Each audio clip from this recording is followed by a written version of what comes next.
السلام علیکم ورحمۃ اللہ وبرکاتہ۔ ناظرین، آج کی ویڈیو میں ہم گفتگو کریں گے سیرت کے عنوان پر۔ نبی پاک صلی اللہ علیہ وسلم کی زندگی کو اللہ رب العزت نے اسوہ حسنہ قرار دیا، اور یہ ہر مسلمان کے واسطے آپ صلی اللہ علیہ وسلم کی سیرت کا جاننا انتہائی ضروری ہے۔ تو سیرت آپ صلی اللہ علیہ وسلم کے جتنے بھی زندگی کے حالات و واقعات ہیں وہ سارے کے سارے سیرت میں داخل ہیں۔ تو ہم آج بات کریں گے آغاز وحی کس طرح ہوا، اور اس زمانے میں آپ صلی اللہ علیہ وسلم کے ساتھ کون کون سے واقعات پیش آئے۔ تو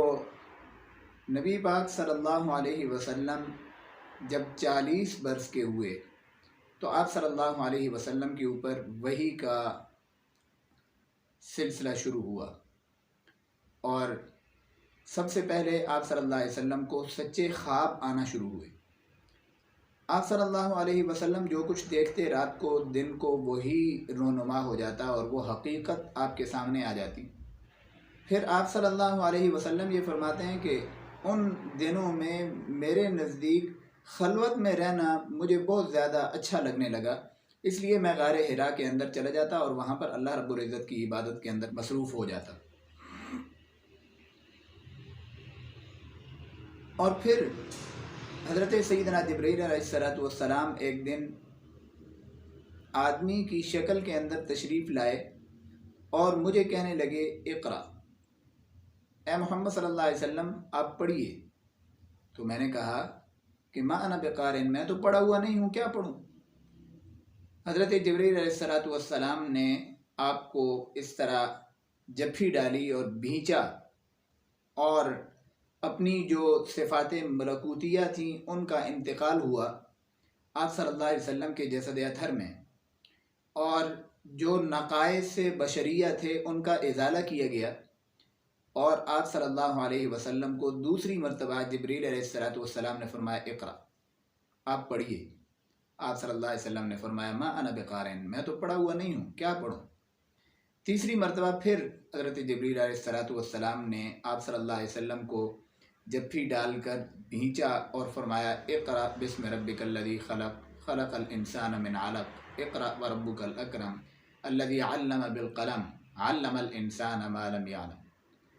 یہ وہ 5 آیات ہیں جو سب سے پہلی وحی کے اندر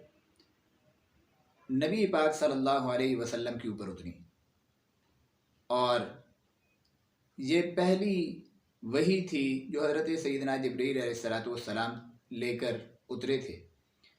نبی پاک صلی اللہ علیہ وسلم فرماتے ہیں کہ شروع زمانے میں جب میرے نزدیک خلوت جو ہے وہ زیادہ پسندیدہ ہو گئی، اور یہ جو خوابوں کا آنا اور پھر وحی کا اترنا، اس کے اندر 2 قول ہیں۔ ایک یہ کہ یہ سلسلہ ربیع الاول کے اندر شروع ہوا، اور دوسرا یہ ہے کہ رمضان المبارک کے اندر۔ پھر اصحاب سیر نے ان دونوں میں تطبیق یہ دی ہے کہ جو سچے خواب آپ صلی اللہ علیہ وسلم کو آتے تھے وہ ربیع الاول کے اندر شروع ہوئے،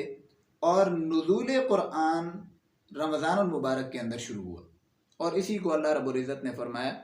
کہ شہر رمضان الذی انزل فیہ القرآن، کہ رمضان کے مہینے میں قرآن مجید کو اتارا گیا، اور اسی طرح فرمایا انا انزلناہ فی لیلۃ القدر، کہ ہم نے قرآن مجید کو لیلۃ القدر کے اندر نازل کیا۔ اور پھر آپ صلی اللہ علیہ وسلم نے اس بات کا تذکرہ حضرت سیدہ خدیجہ رضی اللہ تعالی عنہا سے کیا۔ تو سب سے پہلے بالاتفاق مردوں عورتوں میں سے سب سے پہلے جو شخصیت نبی پاک صلی اللہ علیہ وسلم پر ایمان لائی ہیں وہ حضرت سیدہ خدیجہ رضی اللہ تعالیٰ عنہ، اور پھر ان کی صاحبزادیاں، 4 صاحبزادیاں رقیہ، زینب، ام کلثوم اور فاطمہ رضی اللہ تعالیٰ عنہ، یہ ساری کی ساری اسی وقت مسلمان ہو گئیں، اور شام کو، اس دن کی شام کو حضرت سیدنا ابو بکر رضی اللہ تعالی عنہ وہ مشرف بہ اسلام ہوئے، اور وہ بالاتفاق مردوں کے اندر سب سے پہلے اسلام لانے والے شخص تھے۔ اور حضرت سیدنا ابو بکر رضی اللہ تعالی عنہ چونکہ وہ جلدی انہوں نے اسلام قبول کیا، اسی وجہ سے ان کو یہ لقب ملا ابو بکر کہ وہ ابتدا کرنے والے ہیں، پہل کرنے والے ہیں۔ اور جیسا کہ میں نے پہلے بھی یہ بات بتائی کہ ابو بکر کہنے کی وجہ یہ ہے کہ جس طرح کہا جاتا ہے کہ استيقظت في الصباح الباکر، کہ میں صبح سویرے اٹھا، تو آپ صلی اللہ علیہ وسلم پر سب سے پہلے جو ایمان لانے والی شخصیت ہے وہ حضرت سیدنا ابو بکر ہیں۔ یہ ان کا نام نہیں ہے، یہ ان کا لقب ہے، آپ صلی اللہ علیہ وسلم نے ان کو دیا، اور ان کا نام عبداللہ بن عثمان ہے۔ اور پھر دوسرے دن حضرت سیدنا علی المرتضی رضی اللہ تعالی عنہ وہ ایمان لائے، اور وہ بچوں میں سب سے پہلے ایمان لائے۔ پھر ان کے بعد آپ کا جو غلام تھا زید بن حارثہ وہ ایمان لائے۔ پھر جو پہلی وحی نازل ہوئی تو آپ صلی اللہ علیہ وسلم نے پھر اس کے بعد آپ کے دل میں یہ اشتیاق پیدا ہوا کہ جبریل علیہ السلام کو میں ان کے اپنے شکل کے اندر دیکھوں۔ تو دوسری وحی کے نازل ہونے سے پہلے حضرت جبریل علیہ السلام کو دیکھا کہ آپ آسمان پر کرسی کے اوپر براجمان ہیں اور اپنی اصلی شکل کے اندر موجود ہیں۔ تو اس سے ذرا طبیعت کے اندر گھبراہٹ پیدا ہو گئی، اور پھر آپ صلی اللہ علیہ وسلم گھر تشریف لے گئے اور فرمایا زملونی زملونی، مجھے چادر اڑا دو۔ اور ایک روایت میں یہ بھی الفاظ ہیں دثرونی دثرونی، مجھے جو ہے وہ کمبل اڑا دو، کپڑا اڑا دو، چادر اڑا دو۔ تو آپ کو چادر اڑا دی گئی، اور پھر اس کے بعد جو وحی نازل ہوئی اس کے اندر یا ایھا المدثر، اے چادر اڑنے والے، اس کا خطاب آپ صلی اللہ علیہ وسلم کو کیا گیا، اور فرمایا قم فانذر، آپ اب کھڑے ہو جائیے اور اپنی ذمہ داری کو پورا کیجئے۔ اس کے بعد پھر آپ صلی اللہ علیہ وسلم کوہ صفا پر چڑھ کر آپ نے لوگوں کو پیغام دیا اور فرمایا قولوا لا الہ الا اللہ تفلحون، اے لوگو لا الہ الا اللہ پڑھ لو، کامیاب ہو جاؤ۔ اور پھر اس وقت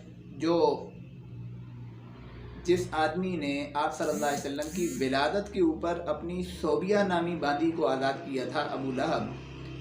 سب سے پہلا پتھر اسی نے اٹھا کر آپ صلی اللہ علیہ وسلم کو مارا، اور وہ پتھر آپ کے دندان مبارک پر لگا اور خون جو ہے وہ پھوٹنے لگا۔ تو سب سے زیادہ امانت دار اور سچے ہونے کی گواہی دینے والے لوگ وہ بھی آپ صلی اللہ علیہ وسلم کی دعوت کی وجہ سے آپ کے مخالف ہو گئے۔ تو دعوت حقہ جو ہوتی ہے اس میں ہمیشہ مخالفت ضرور ہوتی ہے۔ تو آپ صلی اللہ علیہ وسلم کی سب سے پہلے مخالفت آپ کے چچا ابو لہب نے کی، اور پھر اس کے بعد حضرت سیدنا صدیق اکبر رضی اللہ تعالی عنہ، انہوں نے جب اسلام قبول کیا، انہوں نے بھی وہی کام کیا جو آپ صلی اللہ علیہ وسلم نے فرمایا، لوگوں کو اسلام کی طرف دعوت دی، اور آپ صلی اللہ علیہ وسلم کے پاس 5 لوگوں کو لے کر حاضر ہوئے۔ تو چونکہ ویڈیو لمبی ہو جائے گی، اور پھر انشاءاللہ نیکسٹ ویڈیو کے اندر اس سے آگے ہم بات کریں گے کہ وہ کون لوگ تھے جو حضرت سیدنا ابو بکر رضی اللہ تعالی عنہ کی تبلیغ کی وجہ سے نبی پاک صلی اللہ علیہ وسلم کے ہاتھ پر انہوں نے اسلام قبول کیا، اور پھر اس کے بعد کے واقعات کیا ہوئے، انشاءاللہ اس کو ہم اگلی ویڈیو کے اندر ڈسکس کریں گے۔ اس وقت تک کے لیے اجازت چاہتا ہوں۔ السلام علیکم ورحمۃ اللہ وبرکاتہ۔